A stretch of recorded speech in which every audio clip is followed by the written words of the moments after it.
Amigos, bienvenidos a este jueves 16 de mayo del año 2024. Bienvenidos a este lugar en el estudio de Radio Mundo, en el 1170M de vuestro dial. Aquí, en el paralelo 35, es donde pretendemos casi siempre entender este nuevo desorden mundial.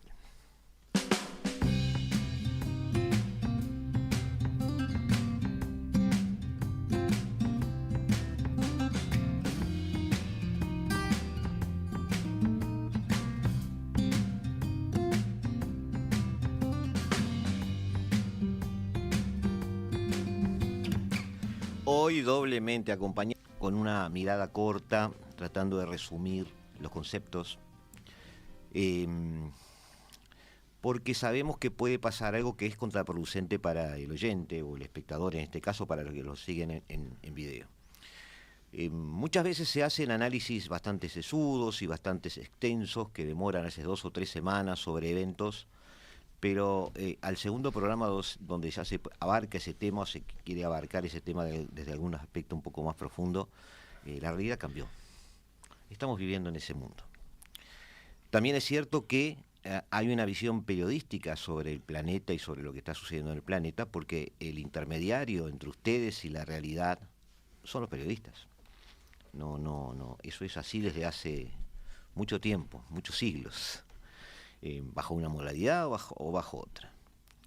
Cuando la realidad de la que estamos hablando tiene que ver con conflictos, con la forma de no entenderse entre los humanos, la cosa se complica bastante, porque allí tenemos que empezar a analizar lo que está sucediendo desde varios puntos de vista. La primera tendencia es decir, bueno, ¿qué es lo que está pasando sobre el terreno donde se está peleando la gente? O donde se están enfrentando los estados, o donde se están viendo las caras, las etnias, o las razas, o las tribus, o quienes estén de un lado o de otro. Allí también hay visiones opuestas, hay visiones parciales, algunos dicen que tienen razón, otros dicen que no. En algún momento de la historia de la humanidad, en algún momento de la historia de la ciencia política, alguien mencionó la frase de que la guerra es la consecución de la política por otros medios. En realidad no estaba descubriendo mucho en ese sentido, porque ya se tomaba, se sentía en el ambiente político de la persona que lo dijo, eso como una realidad, se veía como una verdad. Es decir, toda la sociedad política con la que convivía esa persona utilizaba la guerra como un instrumento para llegar a un objetivo político. Hay otros que dicen que todas las guerras son, en definitiva, económicas. Así que también ahí tenemos otra capa a la que podemos buscar algún sentido a lo que vemos todos los días. ¿Es todo económico? Los grandes intereses corporativos son los que terminan, en definitiva, marcando las líneas políticas que a su vez utilizan la guerra como instrumento. Bueno, puede ser una lectura bastante coherente. Muchos piensan que ese es un camino y que eso explica muchas cosas. 2 presidentes norteamericanos se despidieron en sus discursos haciendo alegatos contra el armamentismo.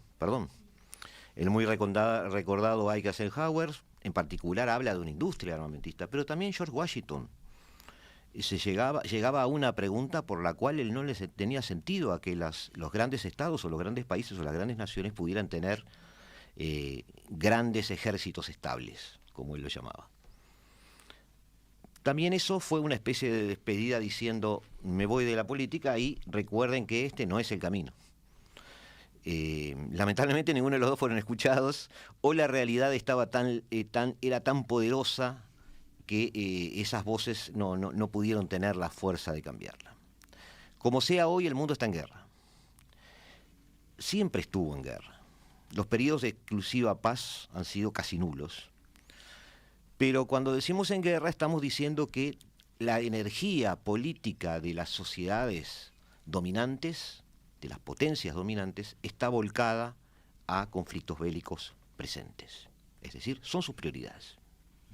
Por lo tanto, ellos se consideran en guerra y por lo tanto nosotros que somos habitantes de este jardín, también lo estamos, nos guste o no. Para colmo de todo esto, para el ciudadano común del mundo, las guerras de hoy no son como las de ayer ni las de anteayer. Está Ricardo acá al lado conmigo, lo voy a presentar, pero siempre lo menciono igual. Ricardo sabe que las guerras tiene muchas formas, él mismo nos ha enseñado sobre eso. Y ha llegado un momento en que la obra global tiene que empezar a utilizar alguno de sus espacios para empezar a manejar estos conceptos y tratar de ir un poco más a fondo de cómo se está manejando lo que llamaríamos hoy el sistema de seguridad del mundo, si es que existe, cuáles son las líneas, las colectividades, los grupos, los clubes defensivos que se pueden armar, quiénes se consideran adversarios de quiénes. ¿Aquella frase de hipótesis de conflicto sigue vigente? O capaz que sigue demasiado vigente. Hoy lo vamos a tratar de ver con Ricardo Barrosa, a quien le damos la bienvenida. Buenas tardes, Gustavo. Perdón que estuve muy reflexivo, No, Ricardo. no, está perfecto. Y coincido con todos tus pensamientos. Buenas tardes. Ahora después voy a saludar al invitado. Los saluditos parroquiales. Ayer ACDE hizo una charla sobre la posibilidad de la paz de Palestina, muy interesante, muy interesante. Le agradezco la invitación. Mañana el Círculo Cultural Azotea en Punta del Este, en la terraza de Aedo, va a dar escalas de sustentabilidad ambiental, implicancia geopolítica con el profesor Néstor Macedo, viernes 17, hora 15. Y un detalle que van a escuchar a lo largo de toda esta entrevista con nuestro invitado, que le doy la bienvenida al capitán de navío Fernando Bacotti, que nos conocemos desde el año 84, 85, y de repente les puede llamar la atención que no lo voy a tutear, pese a que nos conocemos, jugamos al fútbol y compartimos un montón de vivencias juntas, buenas y malas. ¿Por qué no lo voy a tutear? La gente no conoce el ambiente militar, y en el ambiente militar nosotros, si bien los dos tenemos la misma jerarquía al retiro, como lo dije más de una vez acá, hubo un ministro de Defensa que decía que tomando mate, teniendo buena salud y no dando órdenes, llegábamos todos a coronel, lo cual lo ratifico. Pero nuestros grados son administrativos, ¿no? Por suerte no hacemos hechos de guerra para poder tener las jerarquías, no suceden esas cosas, excepcionalmente algunos sí, pero el respeto se gana a través de los años, y parte del respeto es el tratarlo con respeto, y el no tuteo es tratarlo con respeto, y porque nos tuteemos no es que seamos más amigos, ni que seamos más respetuosos. Ahí está. El respeto es el respeto, y la gente en la institución donde uno estuvo 40 años metido, se lo gana, se lo tiene que ganar. La jerarquía es administrativa, el respeto se lo gana. Entonces, bienvenido, capitán Fernando Bacotti, a la tarde conducida. Gracias a la idea de Gustavo Calvo es que tenemos este tipo de entrevistas los jueves.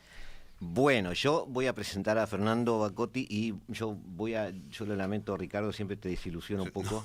Yo soy respetuoso, porque yo tuteo un poco a la gente y bueno, ¿qué voy a hacerme? Es una costumbre vieja que tengo, pero las cosas de viejo a veces son difíciles de cambiar. Fernando, ya empecé mal.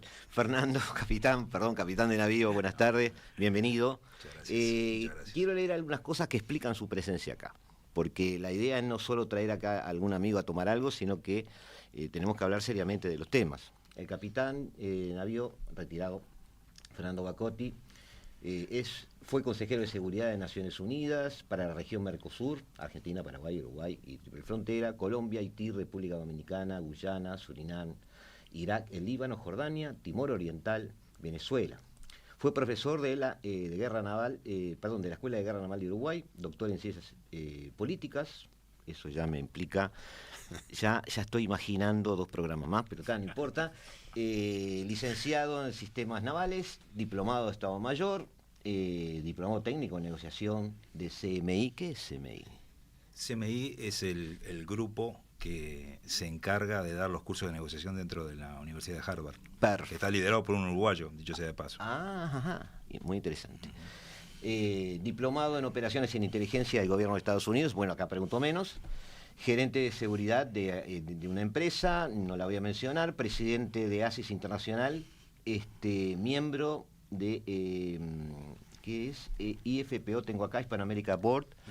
Es una oficina... Es la International Foundation for Protection Officers. Es un colectivo de seguridad. Perfecto. De profesionales. No la conocía en particular a esta. Y consultor de seguridad de programas mundiales de alimentos, de las Naciones Unidas. todo eso hace que usted haya hecho un largo periplo y bueno, ya me impresionó, ya lo dejo de tutear porque ya me impresionó con todo esto. No, pero la idea es acercarnos a los conceptos de seguridad a nivel mundial.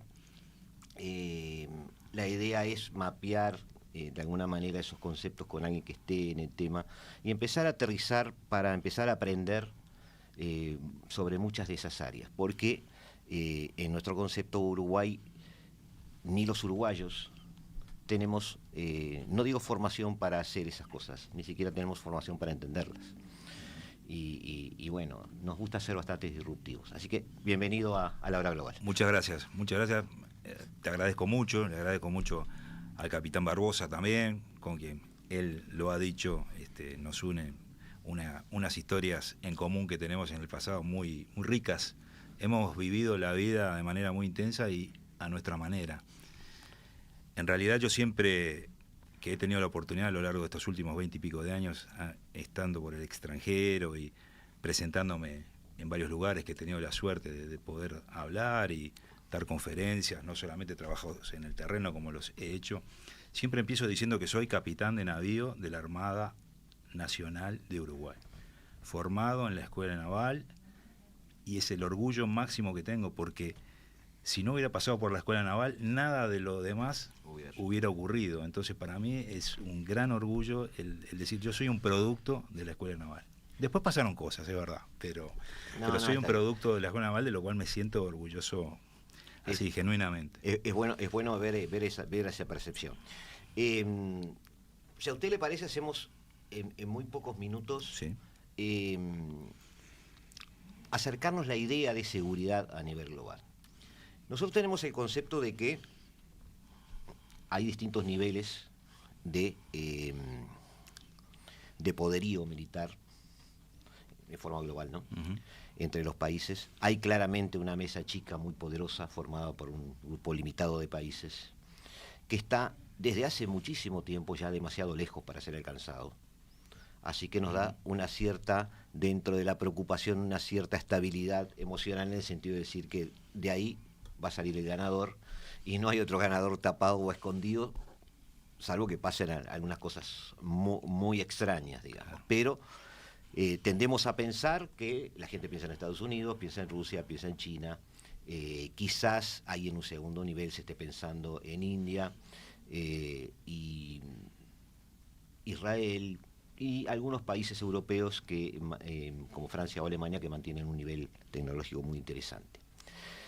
Pero la seguridad mundial existe como tal o como concepto, o en realidad lo que tenemos siempre son seguridades provistas por potencias a grupos regionales que dominan, y esas seguridades son las que van de alguna manera atemperando los ánimos cuando hay un conflicto, asegurando a veces una no intervención de algunos y protegiendo a algunos países menos poderosos.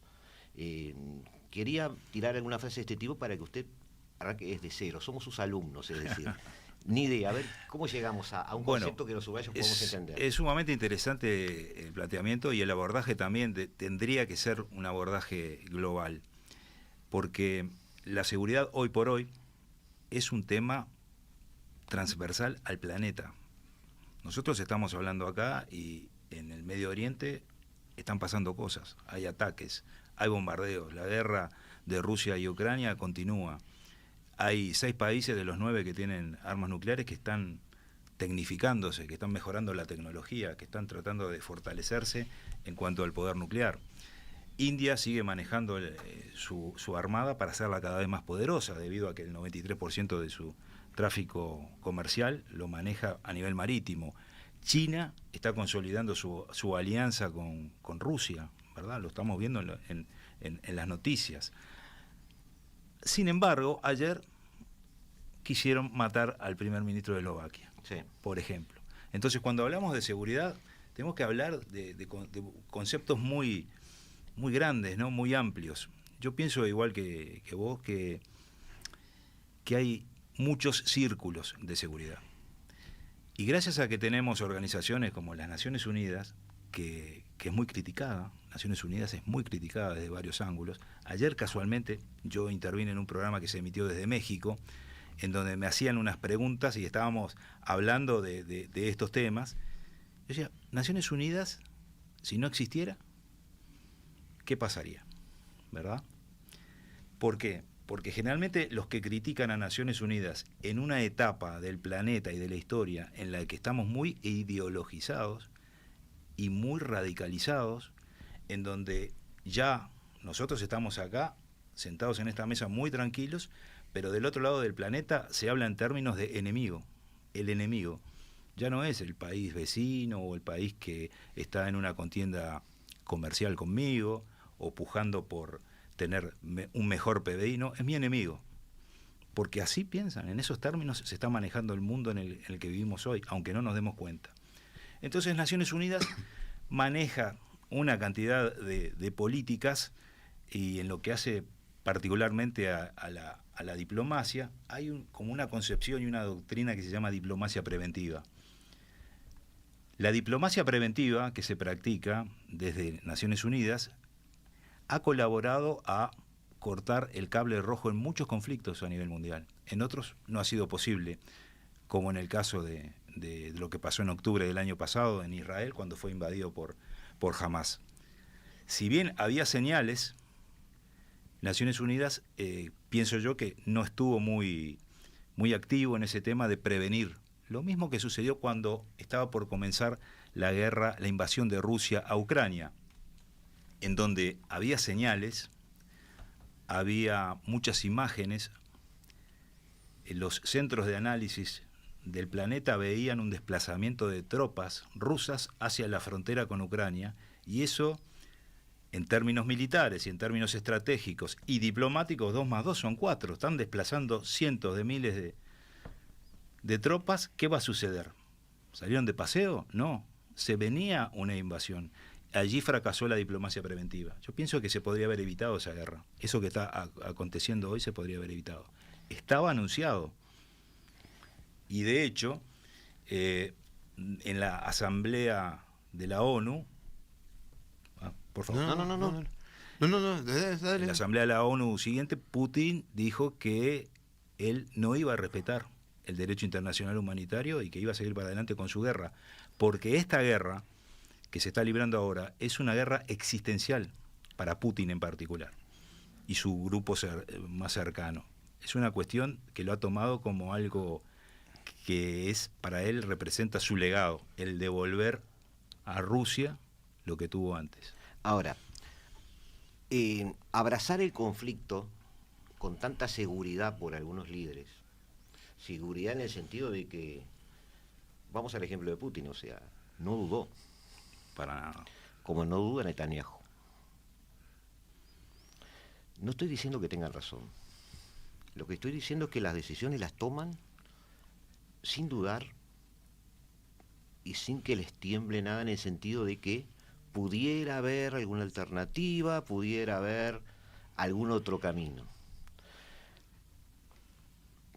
¿Por qué pasa eso? Bueno, en mi interpretación o en análisis que a veces yo hago, es porque en realidad esto que vimos es el final de un proceso.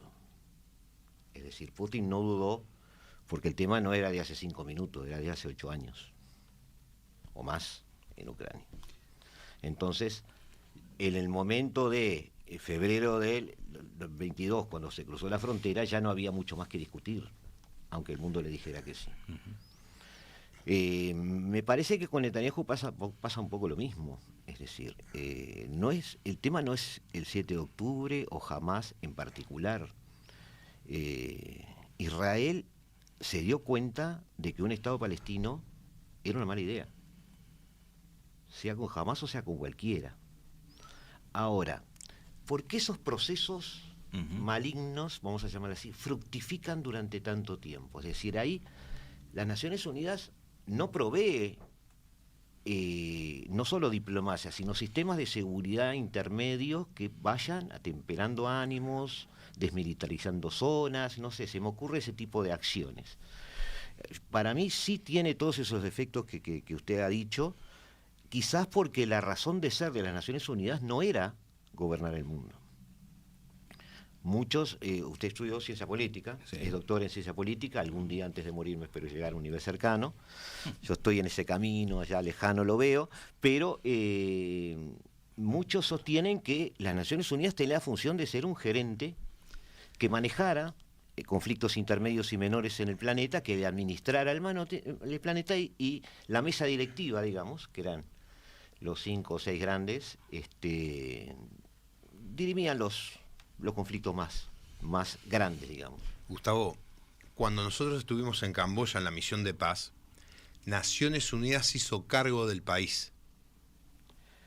Entonces, ese periodo, Naciones Unidas, la experiencia que sacó, nunca más la repitió por los problemas que le ocasionaban administrar un país que lo tenía que organizar políticamente y administrativamente.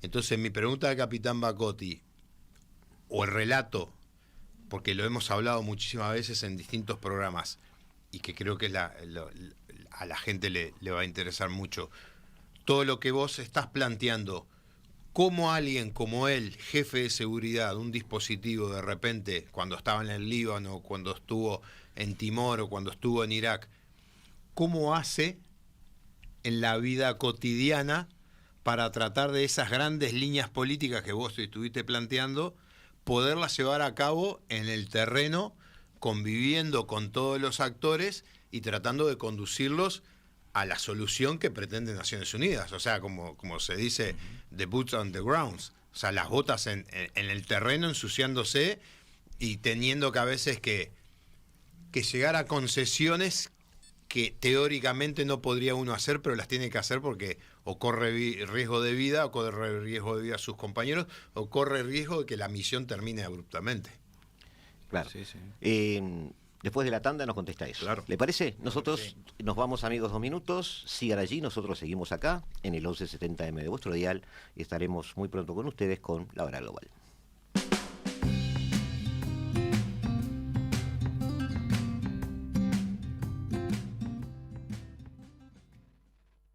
Estás escuchando La Hora Global, una mirada al nuevo desorden mundial.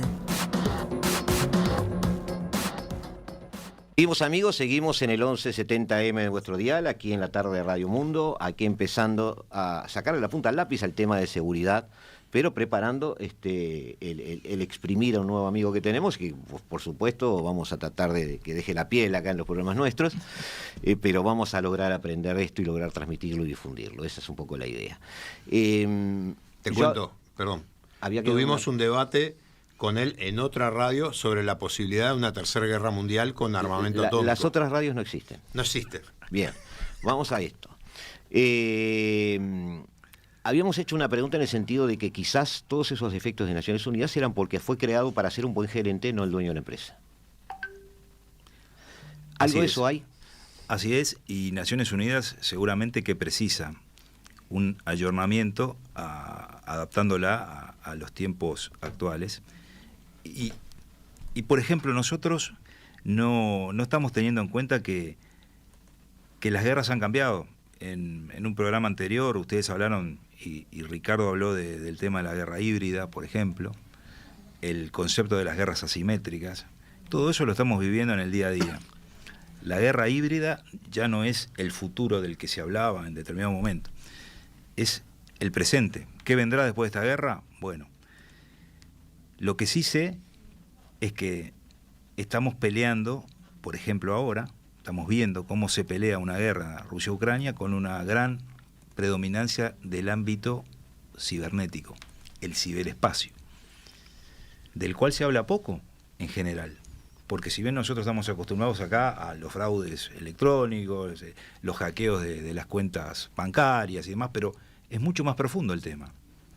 Es tan profundo que ahora, por ejemplo, el narcotráfico a nivel mundial está utilizando todas las herramientas que existen en la dark web o en la web profunda para que, utilizando las herramientas que le brindan todos estos nuevos elementos que hay de código abierto, las criptomonedas y todo ese combo nuevo que existe de manera paralela, poder traficar y generar un nuevo mercado en materia de las drogas sintéticas, que son el futuro del narcotráfico mundial. Las drogas sintéticas van a terminar copando el mercado mundial del narcotráfico. Bueno, pero eso es un ejemplo de lo que yo quiero decir de cuando empezamos a hablar de la seguridad. Hay muchos planos para hablar de la seguridad. ¿Y Naciones Unidas se debe ayornar? Yo creo que sí, que se debe ayornar.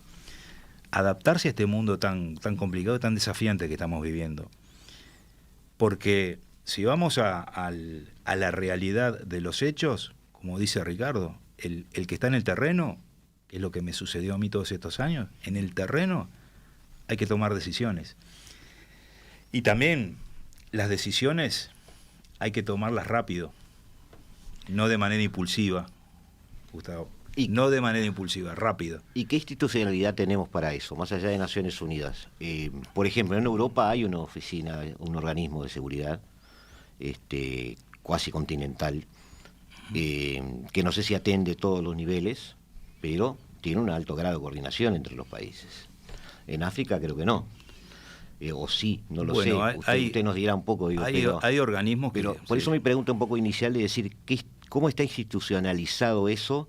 O si hay una gran faltante de eso. ¿Latinoamérica tiene su foro de seguridad o su entorno de seguridad atendiendo esos nuevos planos? ¿O tiene un sistema de seguridad que atiende a planos más antiguos que ahora está empezando a pensar en esos nuevos planos y quizás esté llegando tarde o no?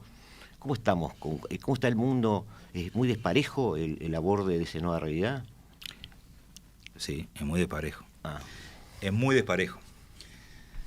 Una de mis experiencias fue, estando en Buenos Aires, conocer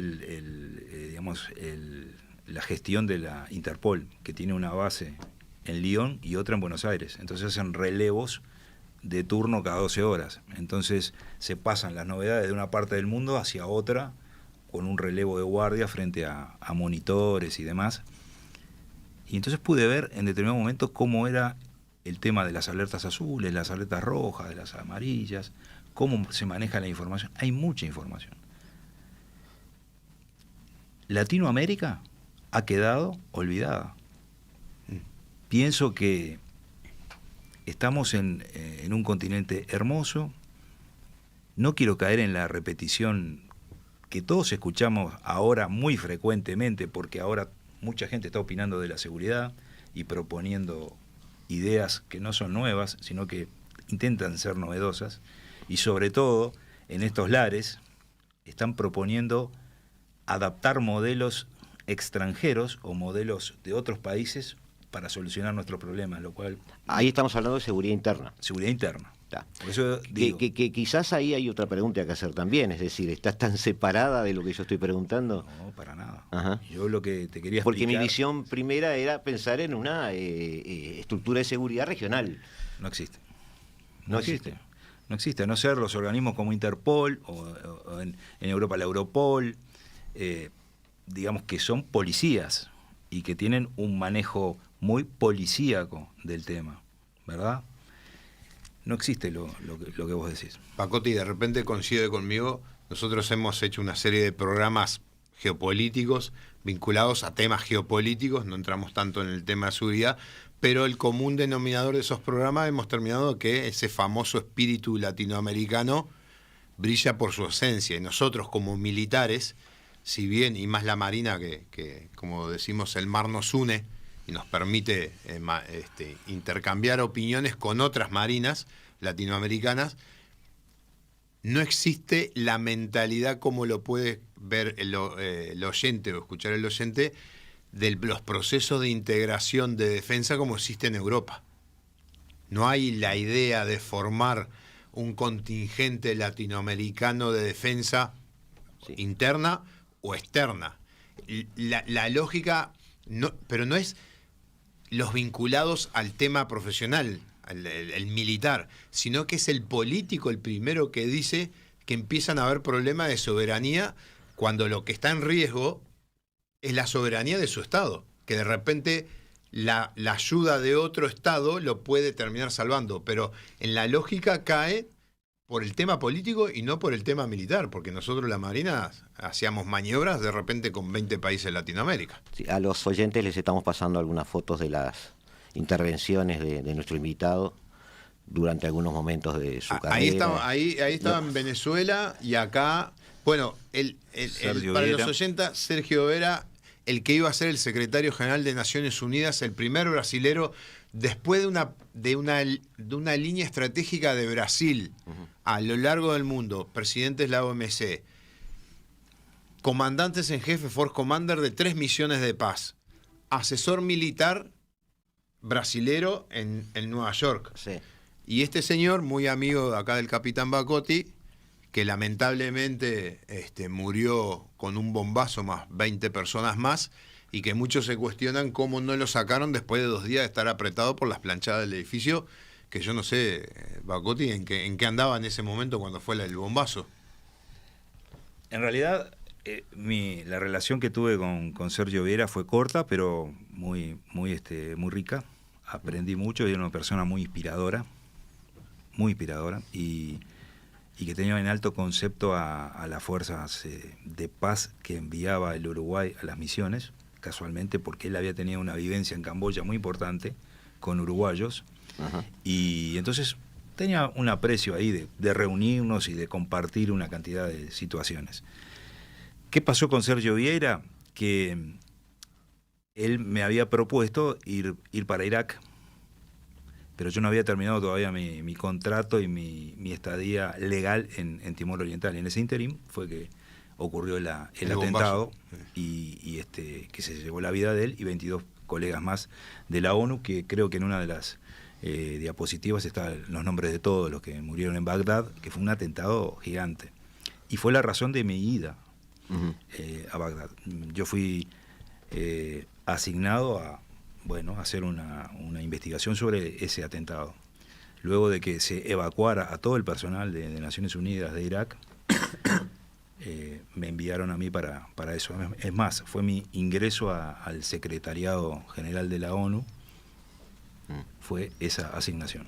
Ahora, dentro de todo ese ambiente de colegas y de gente que se maneja a ese nivel, con el cual, por supuesto, además tejen relaciones personales, obviamente, también hay representantes de Estados Unidos, hay, supongo, representantes de todos los países. ¿Cómo viven los representantes de esos países tan decisivos el hecho de que de repente mucha de la pérdida de fuerza de las propias Naciones Unidas se debe a las visiones contrapuestas del gobierno de esos países, y que son hoy los que están desobedeciendo a Naciones Unidas y quizás relativizando su poder? ¿Me explico? Claro. Es decir, hoy Naciones Unidas no tiene mucho poder, pero no es que no tenga mucho poder por culpa de Sudáfrica, Turquía, India o quien fuera. O sea, no tiene mucho poder porque ni en la Casa Blanca, ni en el Kremlin, ni en Beijing nadie está levantándoles el teléfono, vamos a ser claros. Sin embargo, muchos de esos funcionarios de seguridad pertenecientes a sus órganos militares o de Estado en general forman parte de esas misiones de Estados Unidos, facilitan el funcionamiento de la propia organización. Ellos cómo viven ese hecho de tener que defender eso y llevarlo adelante y ver que están, digamos, en una especie de época de vacas flacas, porque sus gobiernos son los que están ninguneando. No sé si es la palabra, pero se acerca mucho, ¿no? Uh-huh. Bueno, yendo de atrás para adelante, creo que es bueno para ordenar un poco, decir, Estados Unidos, en términos de seguridad, fue el generador de una doctrina que se llamaba desde el mar, que significaba proyectar el poder desde el mar. No era nada novedoso porque lo habían hecho los antiguos, sí. Pero Stigman puro. Estados Unidos... El espíritu de Maham, ¿no? Claro, tenía su doctrina desde el mar. Cuando llegó Bush, padre, que pienso que es un personaje, y lo menciono en mi libro, es un personaje ineludible de la historia contemporánea, sí. Y del tema de negociación y resolución de conflictos, y generador de un nuevo estilo de la diplomacia. Yo lo estoy estudiando desde sus decisiones en la guerra. Me impresionó mucho cuando dijo que no se entrara en Irak, y dio la orden de que Schwarzkopf se parara en la frontera. Claro. Y a mí me impresionó mucho las decisiones. Ahora lo estoy estudiando, leyendo algún libro sobre él y noto algo distinto, desde mi ignorancia, ¿no? Es un personaje que creo que hay que darle más importancia en este momento del mundo, porque él generó también, durante su mandato, acuérdate que él estuvo también en la caída de la Rusia como la conocíamos antes, la Unión de la República Socialista Soviética, la perestroika, lo vivió de cerca con su amigo.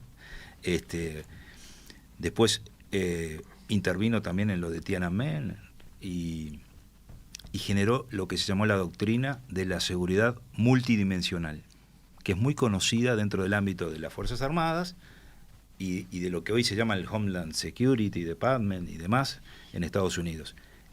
Ese concepto de seguridad multidimensional, generado por la época Bush, hoy en día, a partir del año 1994, las Naciones Unidas lo adoptaron y le cambiaron el nombre, se llama seguridad humana. Entonces hay mucha gente hablando de seguridad humana, hoy por hoy lo podemos escuchar en muchos discursos de políticos, que no creo que sepan cuál es el origen de seguridad humana. El concepto de seguridad humana surge de ahí. Es un derivado del concepto de seguridad multidimensional de Bush. Entonces, hay que, digamos, ver las cosas desde otro ángulo, tratar de ver el tablero desde arriba para empezar a intentar comprender en qué estamos metidos, ¿no? Hoy por hoy. Entonces, Latinoamérica no tiene un sistema regional. ¿Quién lo tiene? A ver, como región. Norteamérica sí. Norteamérica, claro. Europa, con todas sus... No lo tienen. Nosotros tuvimos, por ejemplo, el TIAR, ¿verdad? Sí. En teoría seguimos teniendo. El TIAR nos tendría... El Tratado Interamericano de Asistencia Recíproca. De asistencia recíproca. En teoría, no tendría que seguir funcionando. Después de los hechos de Malvinas, aquellos estuvo muy discutido el TIAR y las lealtades y traiciones que hubieron en aquel momento. Cuando me tocó estar en Guyana, en donde estuve casi 2 años, vi algo que no sabía que existía de la época de la Guerra de las Malvinas y que fueron las bases logísticas de las Fuerzas Armadas Británicas del Reino Unido en Guyana. Estructuras que están ahí, quedaron. Porque las estructuras logísticas, lo que es infraestructura, lo que es hormigón, eso queda, eso no lo destruye nadie. Es decir, que en algún momento alguien se imaginó que eso va a servir para el futuro. Lo cual me lleva, en este hilo de lo que estamos hablando, de las estructuras regionales, que pasa de un lado del mundo y de otro, a comentarles que nosotros en Latinoamérica tendríamos que empezar de nuevo, porque manejamos el tiempo de una manera muy diferente de la que se lo maneja en el Medio Oriente y de la que se maneja en China, ¿verdad? Nosotros manejamos el tiempo de otra manera. Nosotros somos, como siempre digo, cortoplacistas. Lo que no salió para la semana que viene no existe más. Allá, del otro lado del planeta, esto que hablamos, lo vienen pensando desde hace 300 años. Entonces, de una manera casi que normal, vos estás preparando a tu tataranieto para que sea el que apriete el botón el día que haya un conflicto dentro de 300 años. Y se trabaja de manera normal eso. De manera que pienso que el conflicto de Gaza en este momento es un punto en el hilo del conflicto histórico que hay ahí. Porque yo viví también la guerra del Líbano en el 2006. Claro. Y empezó muy similar a esto, a lo que sucedió ahora. En vez de Hamas, era Hezbollah. Bueno, pero pasó lo mismo. La semana pasada Robert Kaplan dio una entrevista diciendo, bueno, esto es parte del calendario. ¿Cómo parte del calendario? Le pregunta al periodista y él dice, sí, esto termina, 2 semanas después, sí, es un paréntesis. Atenderán a Hezbollah. Una pregunta, Bacotti. Claro, es así. Guyana Francesa es sede de la Legión extranjera. Sí. Hay unos 10.000 efectivos que entrenan para selva. Yo leí algunos artículos militares que hablaban de que en caso de que Venezuela tuviera alguna intención con Guyana, aparte de la presencia británica, había mandado un patrullero, la Legión extranjera iba a actuar por la Unión Europea en respaldo de Guyana. ¿Factible? No lo veo tan alejado, tan real eso.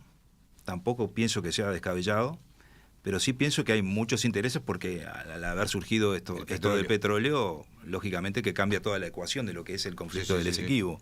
El conflicto del Esequibo va a ser ganado, digamos, ya está laudado para Guyana. ¿Cómo es Guyana para la gente que nos está escuchando? Guyana es un pequeño país selvático. La gente, ¿cómo es? ¿Cómo se vive? ¿Qué se vive? La gente es una mezcla de afrodescendientes e hindúes. ¿Es musulmán? No. Son católicos, son protestantes y la parte hindú son hinduistas. Claro. Hay una mezcla importante y se van pasando el gobierno de una religión, digamos, a la otra, van alternando. Allí en las... Guayana es musulmán, la que está al lado. No. Hay una de las tres que integra... Las Guyanas, sí. Las Guyanas son tres. Sí, son francesa. La francesa, la holandesa y la británica. La británica. Ahora están independizadas, Sí. a no ser la francesa.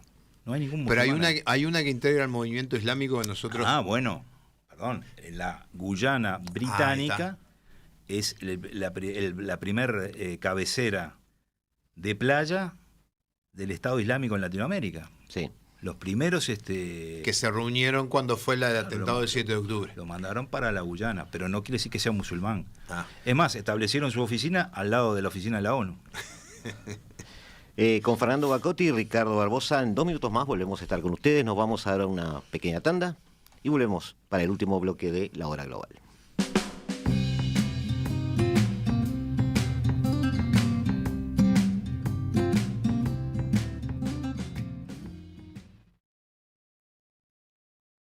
En Uruguay, Israel, Estados Unidos y España. Agenda tu chequeo de graduación al 2710-5662 o por la web Óptica Nova, siempre en 21 y Echauri. ¿Qué quiere decir Bridgestone cuando te habla de seguridad en la carretera o en la ciudad? Quiere decir que Bridgestone te va a estar ofreciendo durabilidad, agarre y control. Bridgestone, control de tu vehículo en cualquier situación. Bridgestone, la marca de neumáticos número 1 del mundo.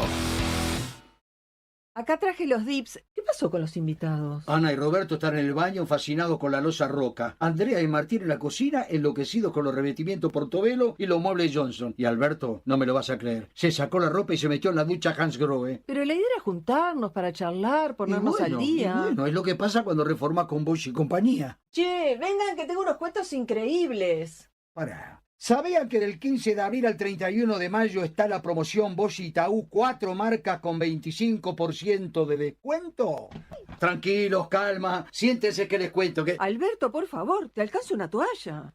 Últimos días. Hasta el 31 de mayo, 25% menos y planes de financiación pagando con tarjetas de crédito Itaú en todos los productos Roca, Hansgrohe, Johnson y Portobello.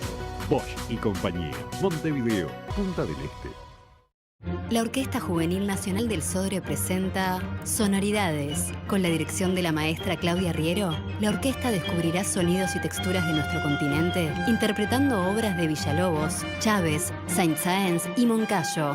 Una velada llena de ritmo y color, junto a la violinista ganadora del concurso de jóvenes solistas 2024, Nicole Cedeño. Sonoridades. Miércoles 29 de mayo, 20 horas, en el Auditorio Nacional Adela Reta. Entradas en venta en Ticantel y boleterías del Sodre. Sodre, donde las emociones cobran vida.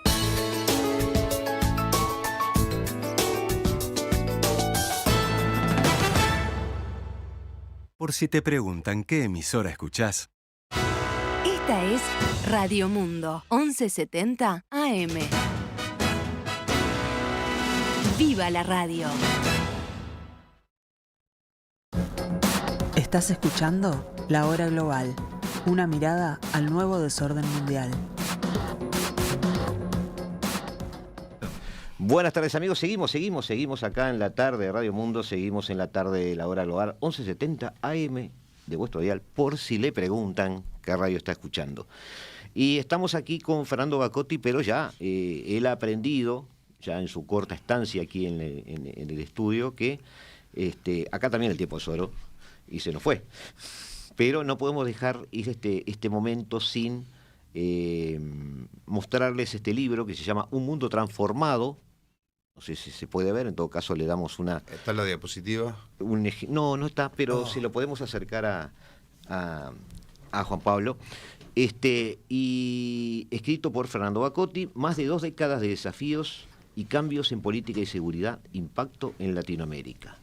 Un Mundo Transformado es, de principio a fin, un libro de no ficción que nos engancha por su realismo y su crudeza. Qué rapidez, Juan Pablo. Es un libro honesto y jugado, porque en esa despreocupación de guste a quien guste o enoje a quien enoje, el camino elegido es el de la verdad sin medias tintas. Navega en la geografía entre la guerra del Líbano a los cárteles de la droga en Colombia, pasando por las crudas realidades de los barrios en Uruguay. Bueno, estas frases prometen mucho, Fernando. ¿Qué quisiste contarnos acá? Acá, en este libro, que es el primero, porque me hicieron ver desde la editorial que no debía escribir mucho, que los libros hoy por hoy, los libros modernos, tienen una tendencia a tener no más de X cantidad de páginas, el formato, el tamaño, la tapa, en fin, que sea ágil de leer. Pienso que se ha cumplido con todos los protocolos actuales para que la gente lo lea de manera dinámica. Es mi experiencia y mi visión, mi opinión sobre el tema de seguridad en el mundo y lo que ha sucedido en los últimos 24 años. Pero más allá de todo, creo que este libro es un punto de partida para el que no sabe de seguridad, sepa un poquito más, y que los que saben reafirmen algunas cosas. El hilo conductor del libro es la seguridad, justamente, en todo su sentido, en su más amplio sentido, la seguridad.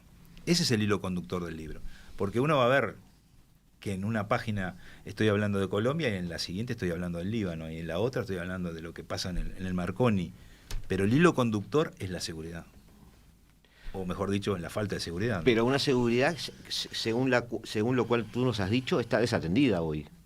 No está prevista, no está atendida desde los gobiernos, no está vista a largo plazo. Se está transformando en un problema que crece. Sí, sin duda. Quizás no estaba preparado, o la sociedad no estaba preparada para atender el problema en su real magnitud, como no lo están casi ningún gobierno de la región. Están sobrepasados por la realidad del problema. Claro, claro. Acá, particularmente, en los gobiernos regionales utilizaron mucho la pandemia para, luego que terminara, decir que habían bajado los delitos y los índices delictivos, y fue todo una falacia eso. Fue producto de la pandemia. Las bandas criminales y el crimen organizado como tal, el crimen organizado transnacional, aprovechó la pandemia para reorganizarse, ayornarse, aprender nuevas técnicas, traer más armas, introducir más armas del mercado negro en todo lo que es el tema regional. Y nosotros, bueno, si no, no tendríamos R-15 tiradas por ahí o Kalashnikov cuando aparecen, ¿verdad? No estábamos preparados. Uh-huh. ¿Es un libro pesimista entonces? No, no es un libro pesimista. Yo en general, yo soy una persona optimista, pero en esto de la seguridad, y si hay que hacer pronósticos, sí, no soy muy optimista. ¿Por qué? Porque somos cortoplacistas.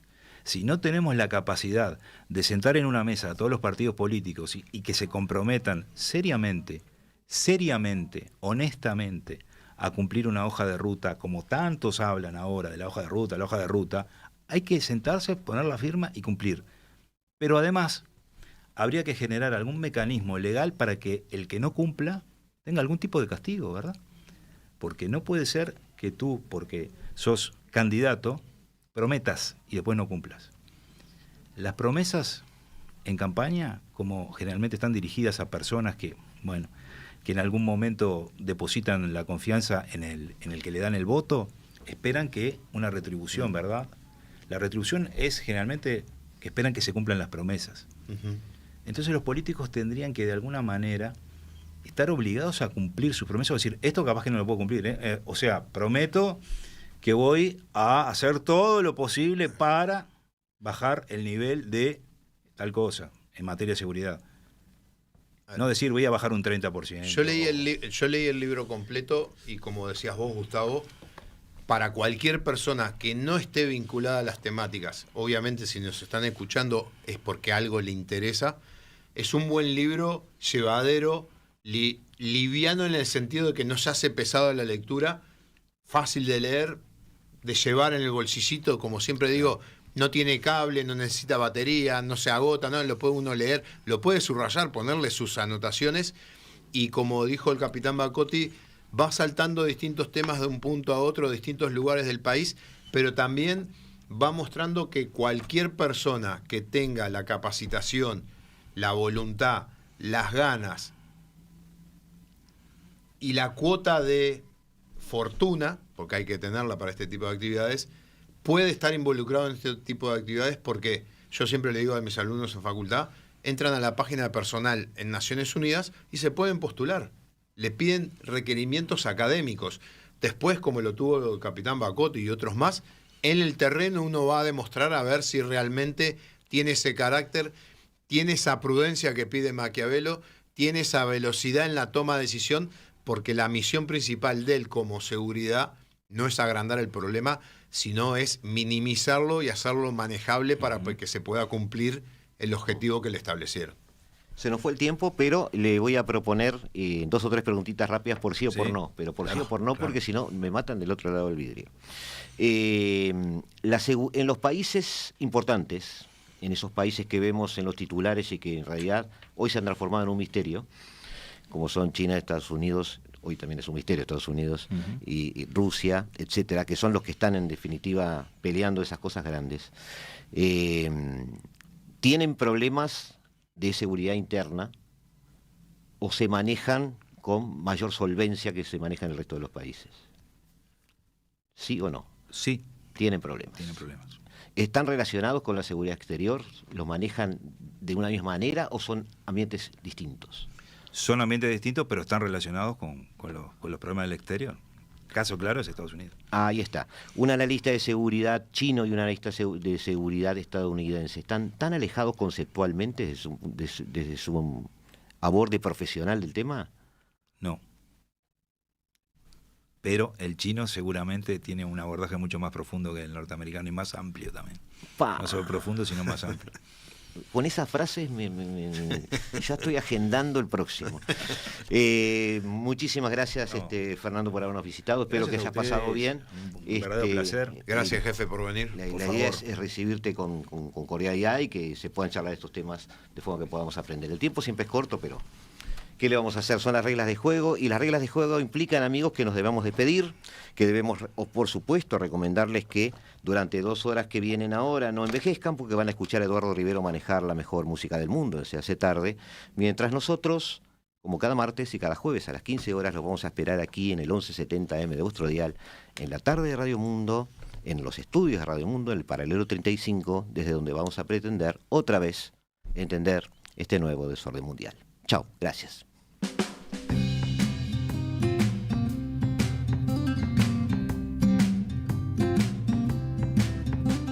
La Hora Global, martes y jueves a las 15 horas. Repite a las 21 horas.